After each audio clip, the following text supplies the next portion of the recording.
Hello dear, welcome करता हूं। तो जितने भी हमारे थर्ड ईयर के डियर स्टूडेंट हैं सबको वेलकम है, सबको स्वागत है। आज का वीडियो आप सभी देखेंगे कम्युनिटी हेल्थ नर्सिंग CHN, ठीक है ना, CHN 2 के ऊपर, जो कि थर्ड ईयर में पढ़ना है। एक क्लास आपका रिवीजन का मैं gynaecology and midwifery and gynaecology में दे चुके हैं।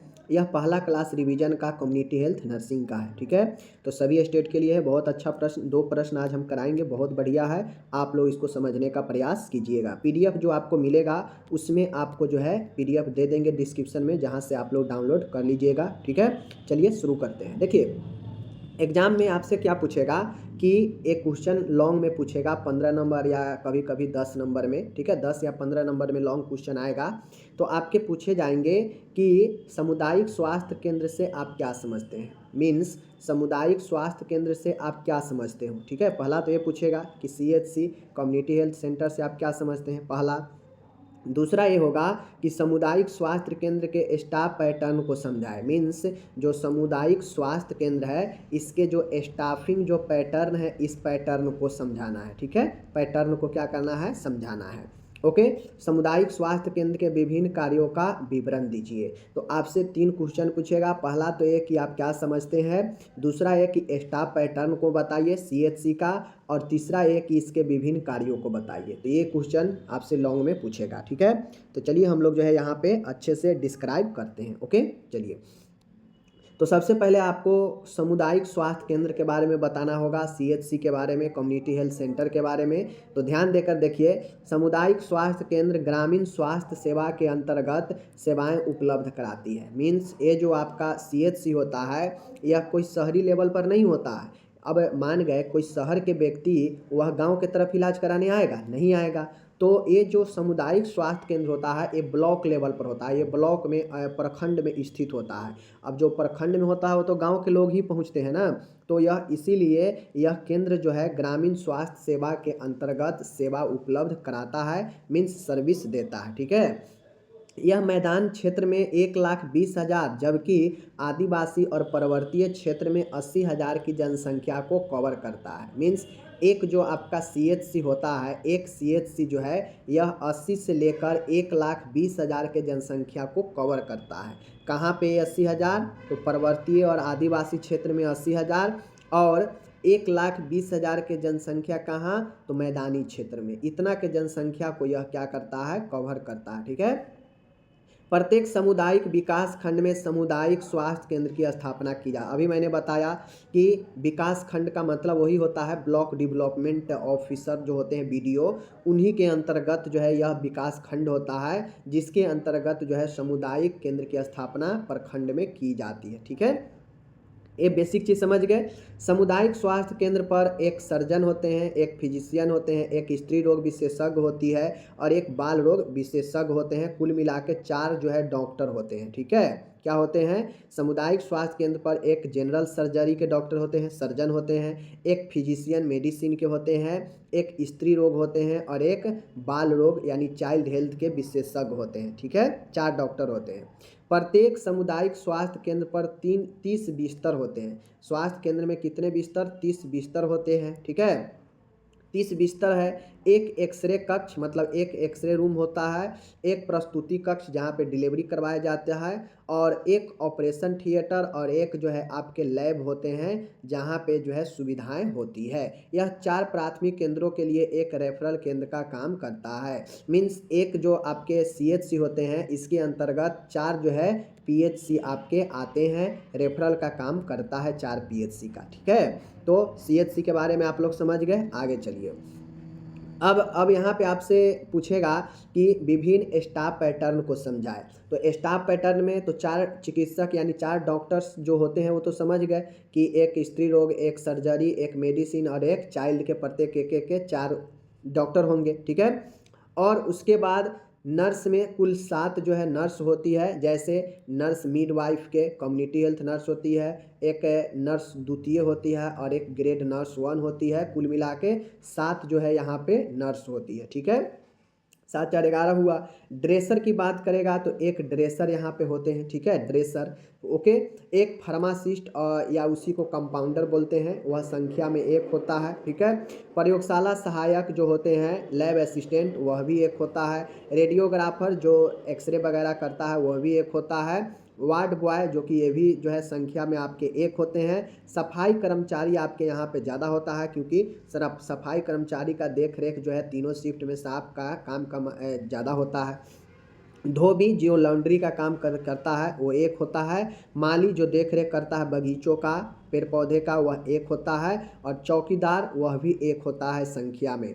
तो मैं आपको बता दूं, आपको ये नाम याद रखना है कि कौन कौन होता है। संख्या बहुत आसान है याद करना, बस सफाई कर्मचारी जो होगा वह 3 होगा, और ज़्यादा संख्या में नर्स होगी 7, और डॉक्टर होंगे 4। तो यही 3 जो है ज़्यादा संख्या में है, सफाई कर्मचारी, नर्स और डॉक्टर, बाकी सब एक एक के संख्या में, ठीक है। आगे चलिए, अब यहाँ पे देख लीजिए, एक आपका आया मिलेगा और एक चतुर्थ वर्गीय कर्मचारी मिलेगा जो कि संख्या में एक होगा।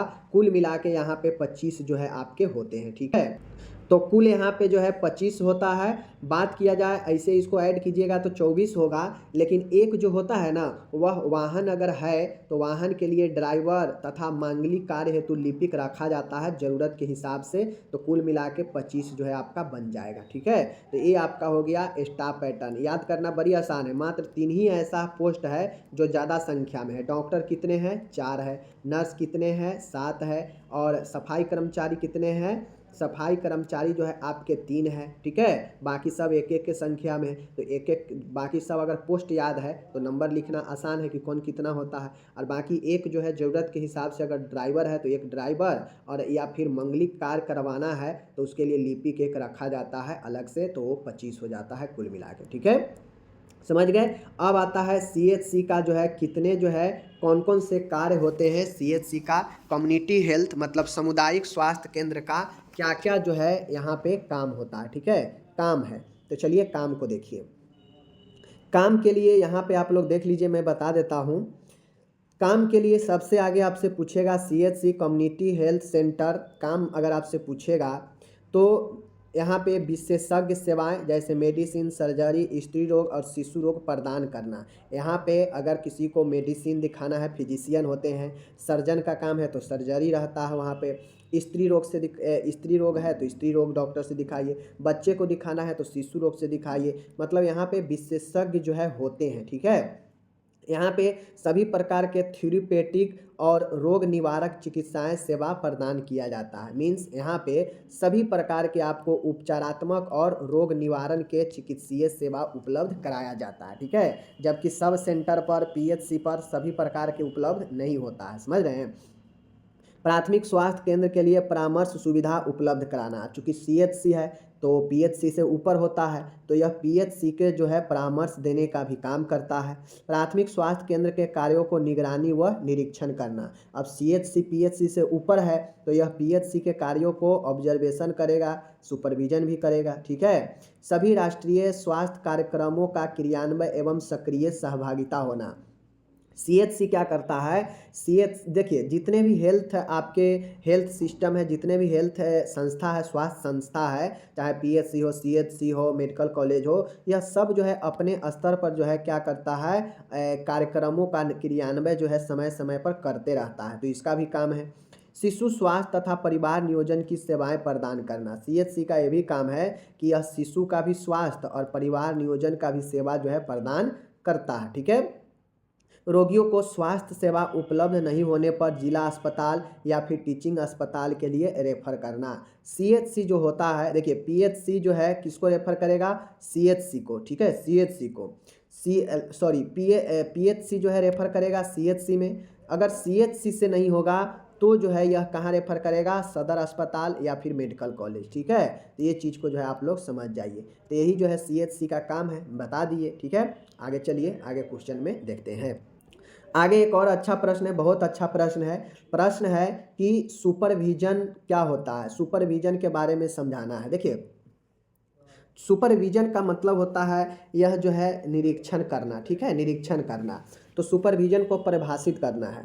सुपरवाइजर नर्स द्वारा अधीनस्थ नर्सिंग कर्मियों जैसे पुरुष एवं महिला स्वास्थ्य कार्यकर्ता, स्वास्थ्य सहायकों, सुपरवाइजर, दाई आदि के कार्यों का निरीक्षण करना ही सुपरविजन कहलाता है।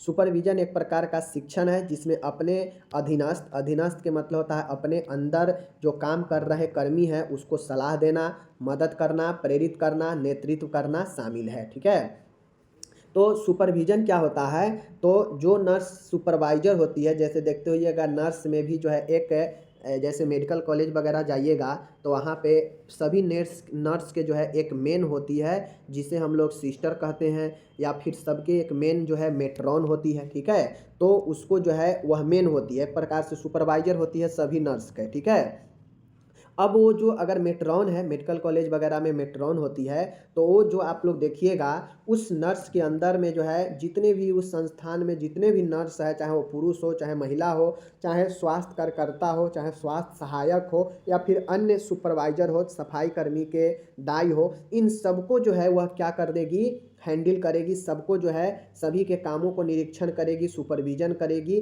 और यही जो है सुपरविजन कहलाता है। ठीक है, सुपरविजन जो होता है यह एक प्रकार का निरीक्षण होता है जिसमें उसके अंदर सुपरवाइजर के अंदर जो भी कर्मी काम कर रहे होते हैं उसको जो है सलाह देना, मदद करना, उसको प्रेरित करना, अच्छे नेतृत्व से संभालना, मैनेजमेंट करना, यह जो है सब के सब जो है होता है सुपरविजन के अंदर। सुपरविजन मतलब निरीक्षण करना। हम मान गए कि हम जो है समझिए कि हम आप लोग को गाइड करते हैं कि कैसे पढ़ना चाहिए, क्या करना चाहिए। तो मानिए कि हम सुपरवाइजर हैं नर्स के, ठीक है, और हम क्या करेंगे, आप लोग को गाइड देंगे, सुपरविजन करेंगे कि आपको ये काम ऐसे करना है, कितना टास्क जो है आप, ठीक है, कितना आप लोग जो है काम किए नहीं किए, कितना जो है मन से कर रहे हैं, तो हम आपके कामों को जो है देख रेख करेंगे, निरीक्षण करेंगे, तो वही होता है सुपरविजन। समझ गए? चलिए, सुपरविजन को समझ गए। अब आपसे सुपरविजन के सिद्धांत भी पूछेगा कि सुपरविजन के क्या क्या सिद्धांत होते हैं बताइए। तो प्रिंसिपल्स ऑफ सुपरविजन, सुपरविजन के निम्नलिखित सिद्धांत हो सकते हैं। जैसे पहला है, सुपरविजन पूर्व निर्धारित योजना के अनुसार होना चाहिए। जो सुपरविजन है वह पूर्व से निर्धारित योजना के अनुसार होनी चाहिए। मतलब जैसे आप निर्धारित कर चुके हैं कि हमको इस काम को ऐसे करवाना है, तो वो जो है उसी तरीका से होना चाहिए। ठीक है, सुपरविजन अधीनस्थ कर्मचारियों को अधिक जिम्मेदारी लेने के लिए प्रेरित करता है। सुपरविजन जो है एक प्रकार से मोटिवेशन का भी काम करता है, क्योंकि अगर मान गए कोई सुपरवाइजर है किसी कंपनी में, किसी भी संस्था में, और उसे ये नहीं पता है कि हमारे जो है कर्मी से जो हमारे अंदर में है जो काम कर रहा है उससे कैसे काम लेना है, कैसे उसको हम मोटिवेट करके उससे काम ले, अगर ये चीज़ नहीं पता होगा आप उसको डांट कर दबाड़ कर काम नहीं ले सकते हैं। तो सुपरविजन जो अधीनस्थ जो अंदर के जो कर्मचारी होते हैं काम करने वाला, सुपरविजन उसको अधिक जो है जिम्मेदारी लेने के लिए प्रेरित करता है। समझ गए? सुपरविजन वार्ड के कर्मचारियों की क्षमता को उत्साहित करने वाला होना चाहिए। आपके द्वारा किए गए, एक सुपरवाइजर के द्वारा किए गए विजन यानी देख रेख को सुपरविजन कहा जाता है, और वह जो है अपने वार्ड में काम कर रहे कर्मचारियों से अगर काम लेना चाहता है, क्षमता अगर बढ़ाना चाहता है उसको, तो उसको जो है प्रेरित करना होगा, उत्साहित करना होगा। ठीक है, सुपरविजन लोकतांत्रिक रूप से स्वीकार होना चाहिए। अब मान गए हमारे अंदर कोई कर्मचारी काम कर रहा है, तो हम उसको इलीगल तौर पर जो है काम के लिए प्रेशर नहीं देंगे। जो लोकतांत्रिक तरीके से होना चाहिए उसी तरीके से जो है हम सुपरविजन भी करेंगे। ठीक है ना? अच्छा सुपरविजन नर्स को अपने उद्देश्य स्थापित करने में मदद करता है। मान गए एक सीनियर नर्स है, वो सुपरवाइजर की काम कर रही है और सुपरविजन में निकल गई, किसी वार्ड में निरीक्षण करने निकल गई, सुपरविजन करने निकल गई। अब वो क्या करेगी, वह देखेगी कि इस पेशेंट को क्या ट्रीटमेंट पहले से दिया जाना था और अभी तक समय हो गया है तो ट्रीटमेंट चला है कि नहीं चला है। तो इससे जो है उसे उद्देश्य स्थापित करने में भी मदद मिलेगा। ठीक है, अच्छा सुपरविजन कार्यरत व्यक्ति के निजता का सम्मान करता है। एक अच्छा जो सुपरविजन होता है वह जो कार्यरत व्यक्ति है उसके अपने निजी जो काम है उसको वह सम्मान भी करता है। समझ गए? मतलब जैसे एक अच्छा जो सुपरवाइजर होगा वह अपने कर्मचारियों को मोटिवेट करेगा, देखेगा कि हाँ अच्छा काम कर रहा है तो उससे जो है प्रोत्साहन करेगा। समझ रहे हैं ना? तो यही चीज़ें होता है, उसको निजी सम्मान भी देगा। अच्छा सुपरविजन वार्ड में नर्सिंग विद्यार्थियों को सीखने के लिए भी प्रेरित करता है। अब मान गए किसी मेडिकल कॉलेज में जहाँ पे नर्सिंग मेडिकल कॉलेज है, नर्सिंग का स्टूडेंट भी पढ़ता है तो आएगा सीखने के लिए, देखने के लिए। तो एक नर्स है जो सुपरवाइजर के काम कर रही है, मीन्स मेट्रॉन के काम कर रही है, तो वह जो है विद्यार्थियों को मदद करेगी, सीखने में प्रेरित करेगी। ठीक है। सुपरवाइजर नर्स एक लीडर के रूप में कार्य करती है। वही बातें हैं कि एक जो सुपरविजन कर रही जो नर्स है वह सुपरवाइजर होगी, मतलब सबके इंचार्ज होगी, मेन होगी, तो वह एक लीडर के रूप में कार्य करती है। वह वार्ड में कार्यरत नर्स व अन्य कर्मचारियों को सुपरविजन द्वारा उचित सलाह करना उसका मुख्य उद्देश्य है। अब मान गए नर्स घूम रही है, सुपरवाइजर के रूप में है, वह अपने अपने अलग अलग वार्ड में घूम रही है, देखभाल कर रही है कि कितना काम जो है नर्स के द्वारा या हमारे अंदर जो भी कर्मी है सही से कर रहा है नहीं कर रहा है। तो कर्मचारियों का जो है कार्य को देखना, नर्स के कार्यों को, वार्डियों को देखना, ठीक है, और अगर कहीं कमी लगे तो उसको दूरी करने का सलाह देना जो है एक नर्स के लिए जो है काफ़ी ज़्यादा इम्पोर्टेंट होता है। और यह जो है एक लीडर के रूप में अच्छा बनाता है एक सुपरविजन नर्स को, ठीक है, सुपरवाइजर नर्स को। तो यही सब है, मैं आपको PDF डिस्क्रिप्शन में दे दूंगा।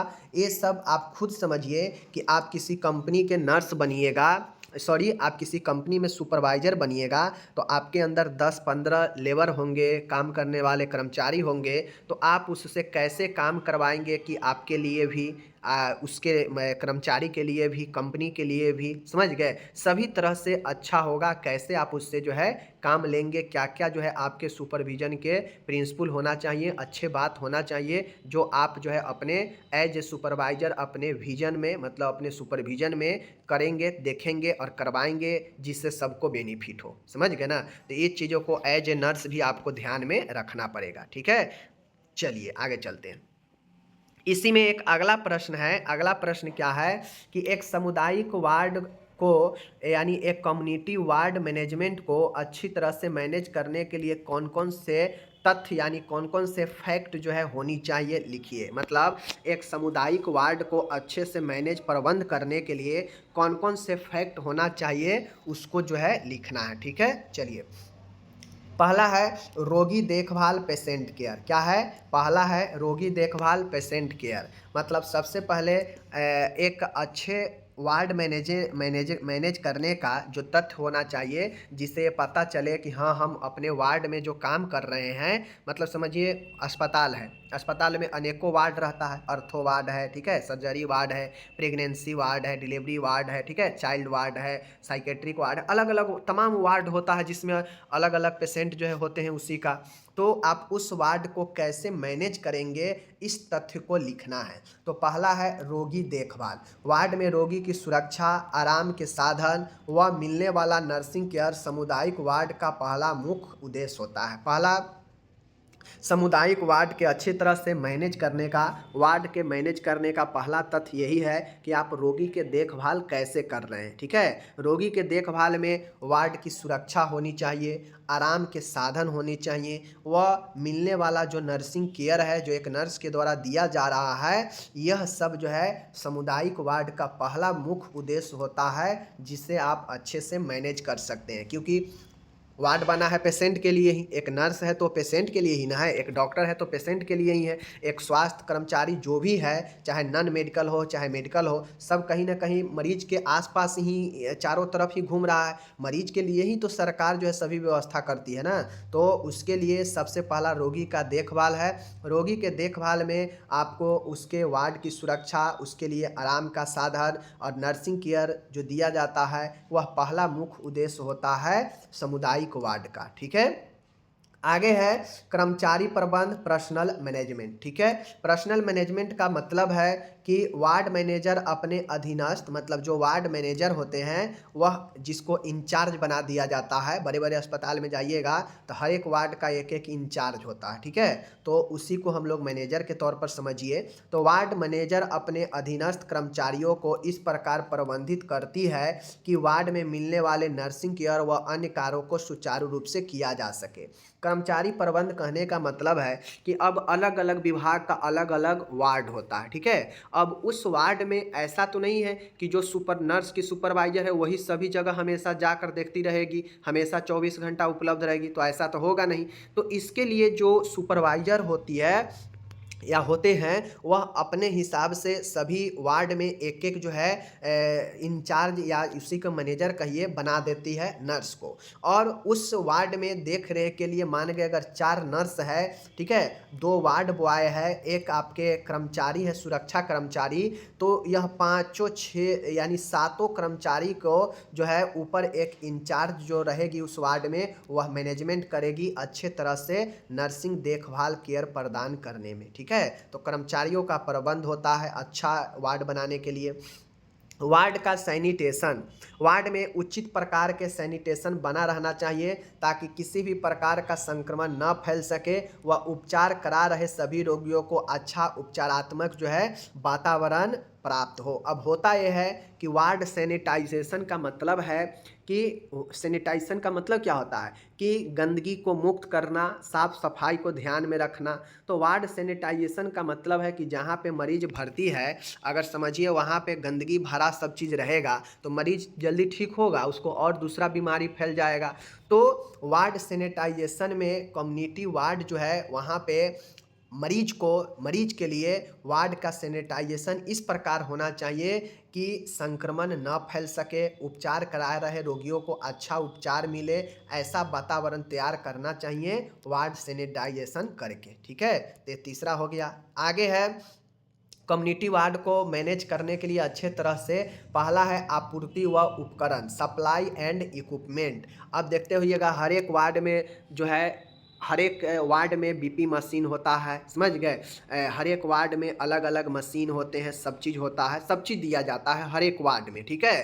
तो आपूर्ति व उपकरण, सप्लाई व इक्विपमेंट जो है वार्ड को अच्छा सुसज्जित मैनेजमेंट बनाता है। मान गए कि अगर बीपी मशीन हमारे वार्ड में नहीं है तो हमें क्या होगा, ज़रूरी पड़ने पर अचानक से अगर चेक करना है तो नहीं रहेगा, तो नहीं चेक कर पाएंगे, जो मरीज को दिक्कत पहुंचाएगा। दूसरा है नहीं रहेगा, हम किसी से मांगने जाएंगे, हो सकता है वो भी काम कर रहा हो न दे। तो एक वार्ड को अच्छे तरह से अगर आप मैनेज करना चाहते हैं तो उस वार्ड में खुद जो है सप्लाई और इक्विपमेंट होनी चाहिए, ठीक है।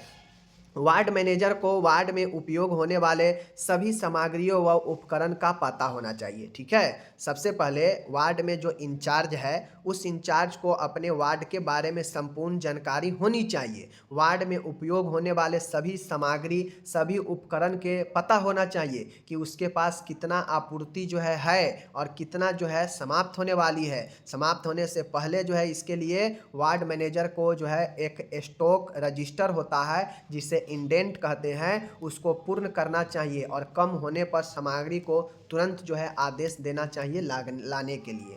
तो एक जो वार्ड इंचार्ज होती है वह देख रेख उपकरणों का, सामानों का करती है, इंडेंट कौन सामग्री कितना कम है नहीं है तो इस चीज़ को देखभाल करती है और कम होते ही जो है देती है, आदेश देती है लाने के लिए स्टॉक मैनेजर जो होते हैं वहाँ से, ठीक है।